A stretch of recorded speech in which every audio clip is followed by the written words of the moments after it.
What's up, guys? Knicks Daily here back. Today we're going to be talking about 5 things that the New York Knicks must do this offseason in order to be successful. But before we do that, make sure you smash the like button, subscribe if you're new, and join the Discord down below so we can talk about the team in live stream. I'm trying to hit 1,000 subs ASAP, bro. I can't believe that we're at, 500 subs right now? I mean, that's just unbelievable. I've been a Knicks fan for like half my life, honestly, since I got into basketball, and just to be here is kind of crazy talking about the team with you guys. But yeah, the first thing that I do want to get into is Julius Randle. That's the #1 priority. As soon as he's eligible to be traded, which I think is right after the NBA Finals, it might be 5 days or something, I don't know. But as soon as that time comes, they definitely got to go out and trade Julius Randle. There's a couple of reasons. Obviously, it opens up a starting role for Obi Toppin. I know I've been getting a couple of comments saying, we can keep Randle and still develop Obi Toppin. No, we can't, because Julius Randle is 27 years old, which is in the prime of his career, which is great. But he also plays very slow. He can't run up-tempo with guys like IQ and Obi Toppin. And remember, RJ Barrett is at his best when he's going downhill. So if we want to fully maximize these guys, they absolutely need to move on from Julius Randle. It's not like he's a bad player. Randle can score. He was All-NBA second team last season, but he has regressed. He's just a methodical type of player. He'd be great on a team like the Boston Celtics, I guess, but it's just, I don't really want him here in New York. That should be the first priority. So moving on with that, we do need to talk about the second thing, and that's to believe in RJ Barrett. I can't believe I have to say this, but there's so many Knicks fans saying, I don't know if RJ can become a star. I don't know if RJ can be a guy to build around. How do you even come up with that conclusion? I mean, RJ Barrett is 21 years old. He's a good leader for the Knicks. He plays hard all the time for all 40 minutes when he's out there. Well, I guess there's 48 minutes in basketball, but he plays like 40 minutes because of Thibodeau, which needs to change. That's a story. I didn't even put Tib in this top 5 list. He should be, but I forgot to even mention him. So we'll do 6. Okay, cool. So yeah, he's 21 years old. He's a good leader. He plays hard. He is so much better than when we first drafted him. I love what I'm seeing out of RJ Barrett. Is he John Morant? Is he... I'd say Zion Williamson, but Zion Williamson, he's not, certainly isn't Zion Williamson, and I mean that in a good way. He's not John Morant, who was picked before him. Knicks fans would drool over the thought of having RJ go 2 and Ja going 3. But RJ's still a good player. He's absolutely a future star in this league. Is he a superstar? Is he Donovan Mitchell? No, he's not. He's not Donovan Mitchell, but he doesn't have to be because we already have a good team around him, like Mitchell Robinson, Emmanuel Quigley, Obi Toppin. Don't forget about Cam Reddish. He's super young in his own right. The Knicks have a lot of things going for them, not to mention they have potentially a top 11 pick. If you're a Knicks fan, you've got to be excited with the team. But the first priority is to move Julius Randle. The second one is to look in the mirror and be like, RJ Barrett is our guy. Let's roll with it. Let's build around him, see what happens. The sky's the limit for RJ Barrett. I can't wait to see what's next for him.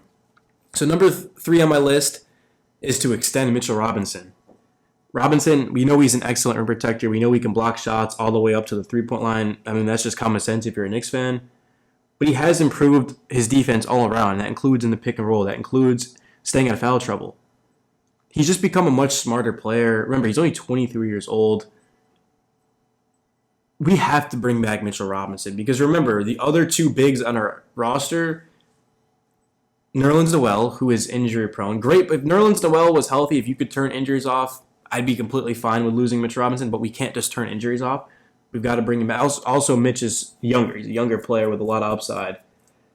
And then you have Jericho Sims, who has shown that he can be a rotation piece for the Knicks. He's shown that he can go up against NBA starters and defend them, but he's not ready to be the starting center for the Knicks moving forward. So if we, let's say hypothetically speaking, we do move Mitchell Robinson for Jalen Brunson, which would be an amazing move, that would mean that we would have to bring in a center because we're not starting Nerlens Noel or Jericho Sims. Assuming we want to make the playoffs. If we wanted to say, I don't really care how many games we win, roll out Jericho Sims, sure, that you could do that. But the goal should be to make the playoffs. If we don't make it, I'm not going to be mad because we've got the picks. Not like we went out and made a trade for Donovan Mitchell or anything. The Knicks are going to build around the young core, and that includes Mitchell Robinson. He's in the young core. So is Cam Reddish. So number 3 on my list is to extend Mitchell Robinson.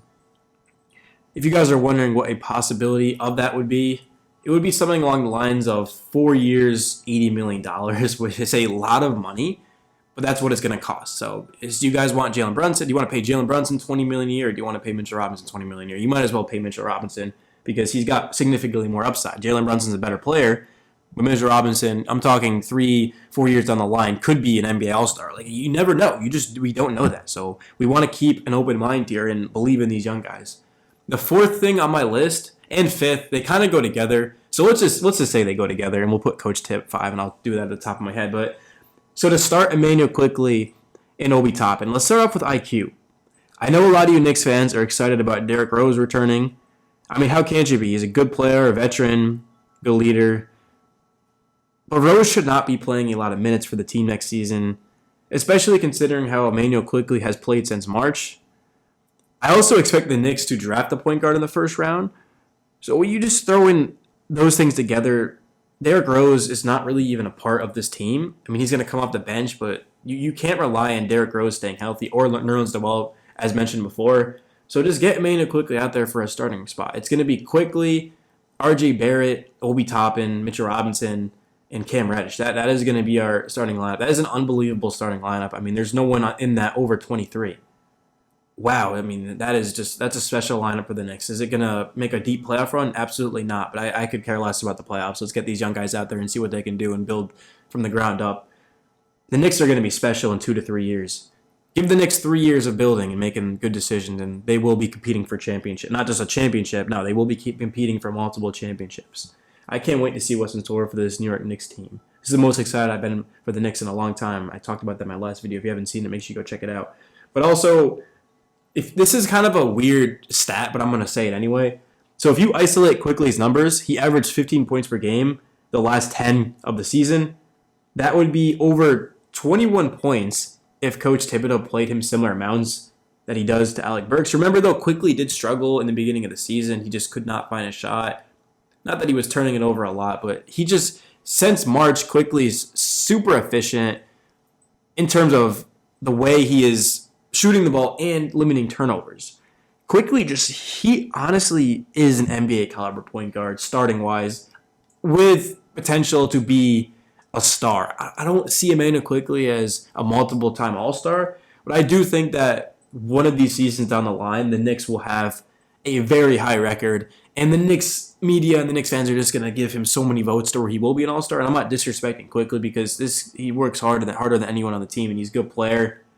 But remember, I mean, you look at a starting NBA point guard, I mean, it's the best position. The point guard position is the best in basketball. It's the most difficult to play, one of the most difficult in sports. So it's not a shot at Quickley. It's just to say there's so many good point guards. I mean, you look at guys like Kyrie Irving and Steph Curry and Damian Lillard and Trae Young. There are so many talented point guards. So the fact that Immanuel Quickley might have the chance to represent them in the All-Star game would be a stretch.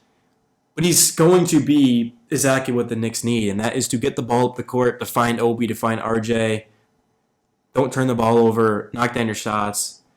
IQ checks all those boxes. Remember, he's going to be 23 over the summer. 23. So he'll be 23 the entirety of next season. He's super young. Unbelievable what I've seen from Quickley since March. And, of course, we were going to talk about Obi Toppin. Against the Wizards, he put up 35 points to go with 6 threes. And then the last game of the season, Obi would have 42 and 10 in a win over the Raptors. I expect this type of play to continue for Obi. I'm not going to sit here and be like, Obi Toppin will never have this stretch of 5 games again, because that is not true. Obi Toppin is looking like a star. He has the potential to be the best player on the Knicks next season. Let me know if you guys agree with that. It's kind of a hot take, but let me know your guys' thoughts on that if you made it to the end of the video. Do you think Obi Toppin, I mean, again, potential. I'm not saying, do you believe that he has the chance to be the best player on the Knicks next season? But that's going to be a video. I really appreciate you guys for making it to the end. If you haven't already, drop a like, get this out to more Knicks videos, subscribe if you're new. I'm trying to hit 1,000 ASAP. We finna go crazy, live streaming during the draft. We're gonna go wild, bro. And join the Discord, Knicks only, down below and in the description. Guys, I'm signing out. Peace.